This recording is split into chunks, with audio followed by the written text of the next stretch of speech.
Mr. Spencer has always been a hoarder for as long as he remembered. He loved antiques more than anything else in the world. Vintage books, watches, coins, busts, cabinets, and dressers. He was also a fan of oil paintings and human portraits in particular. With each day he owned more and more of that stuff. On yet another walk, he decided to drop by the local flea market as usual.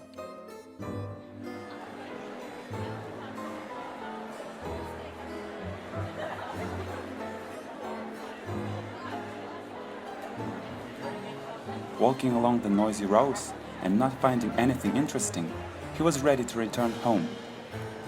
But a lonely salesman caught his interest. More precisely, it was what this man was selling. A portrait. A female portrait. She was drawn very vividly and realistically, as if a living woman was looking at him from behind the frame. She looked a little over 25 years old, a big forehead, a heavy look, and unusually lively eyes that seemed to be looking at you. Straight dark hair went down beyond the frame of the painting. There was something in this portrait that attracted him, and he was ready to pay any price for it. It was a little creepy and even scary, and clearly did not claim to be of antique value, but still, somehow, it caught the eye. Without noticing it, Mr. Spencer was already standing next to this man and holding this portrait in his hands. The man gave the portrait and did not ask for money. He just nodded in gratitude, looked back at the portrait in a strange way, and left quickly. Mr. Spencer stood with the portrait in his hands in the noisy flea market, and then, apparently, when he realized that he had received the portrait for free, he was pleased to go home. The portrait looked good only in the bedroom. Besides, there was almost no space on the walls anywhere else.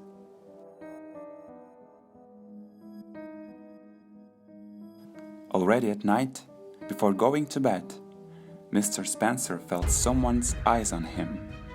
At half-lights, the frame of the picture was not visible, and he mistook the portrait for a person standing next to the wall. There was something alive in that painting. Moreover, the hand's position seemed to have changed. Wait a minute, what hands?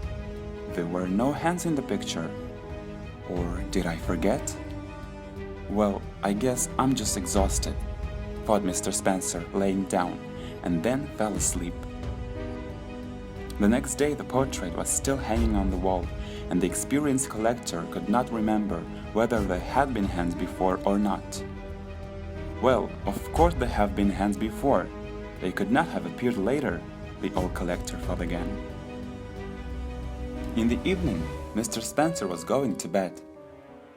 He walked past the portrait as usual, and suddenly he noticed that the eyes of the portrait seemed to be watching him.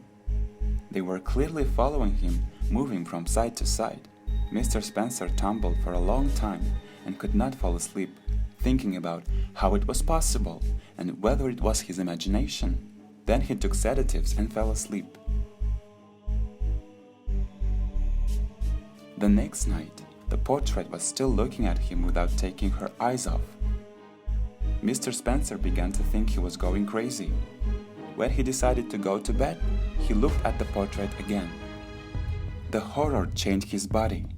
His breathing ceased, and his heart was ready to jump out of his chest.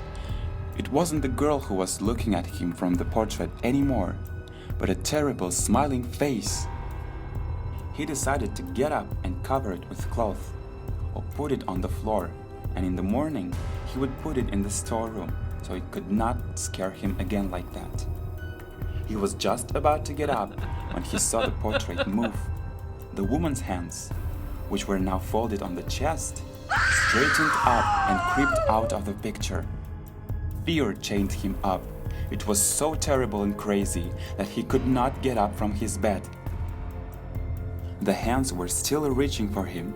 They reached out so far that they were already getting at his ankles. They stretched across the entire room, right to his feet. The skinny hands grabbed him by the legs. He was scared to death, felt burning pain and fainted. And the hands dragged him into the picture, and the old collector disappeared in the darkness of the terrifying portrait.